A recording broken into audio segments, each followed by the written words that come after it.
Okay, so this press release is from the Department of Homeland Security website. It's from November 5th. Title is DHS sets the record straight on media and activist lies about ICE Broadview Processing Center conditions.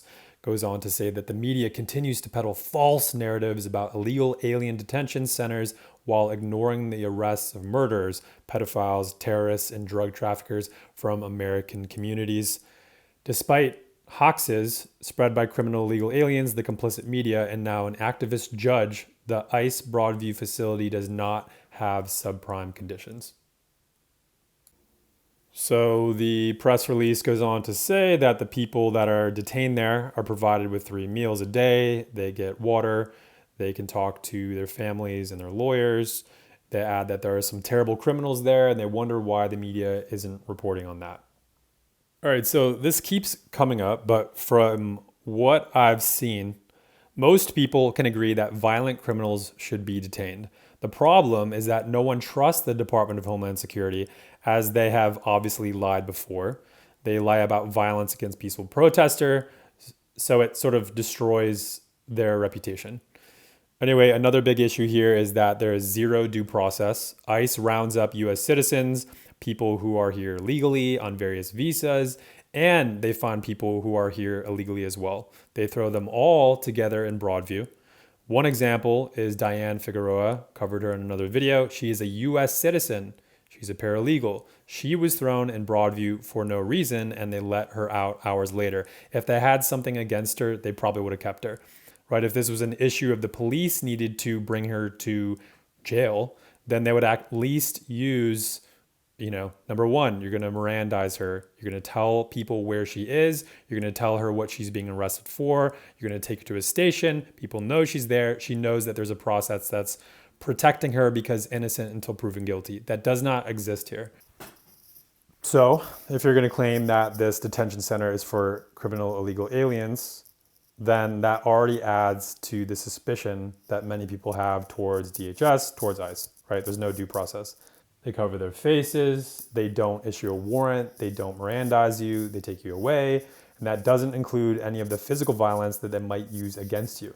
So those are my thoughts on why people might not only doubt what DHS and ICE are saying, but why they certainly don't support this sort of carpet style sweep of different neighborhoods. Right? Identify ourselves, issue a warrant, let them get a lawyer, give them a bed, give them food, just basic human rights.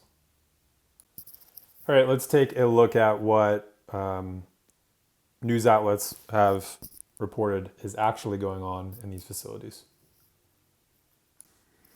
Okay, so this article is from WTTW on November 5th. Federal judge orders Broadview ICE detention center to improve conditions, access to food and water. All right, so U.S. District Judge Robert Gettleman granted a temporary restraining order that requires ICE and DHS to provide clean beds, toiletries, and give detainees at least 3 meals a day. So some of the people that are detained there had brought a lawsuit forward, which is what prompted this order. They said that ICE have been preventing them from making phone calls to lawyers, and this restraining order is effective for another week or so, right, until November 19th. But yeah, they have to provide meals, beds, let them use the restroom. ICE now has to give them water with each meal.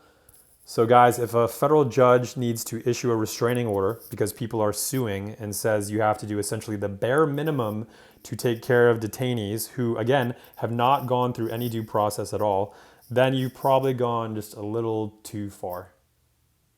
More of the same here from PBS. One thing I wanted to highlight here is that the judge had called the alleged conditions unnecessarily cruel.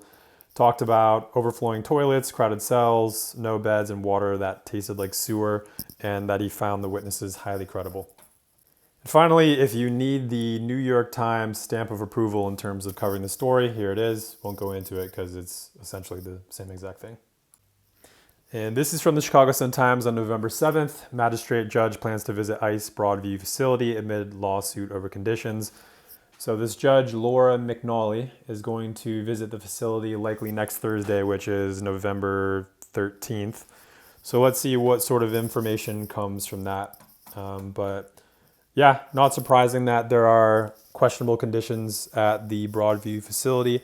I think I'm still a little shocked by how much this administration lies. Like, even the language in the press release is embarrassing.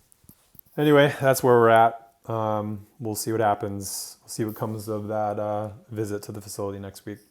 Thanks for watching.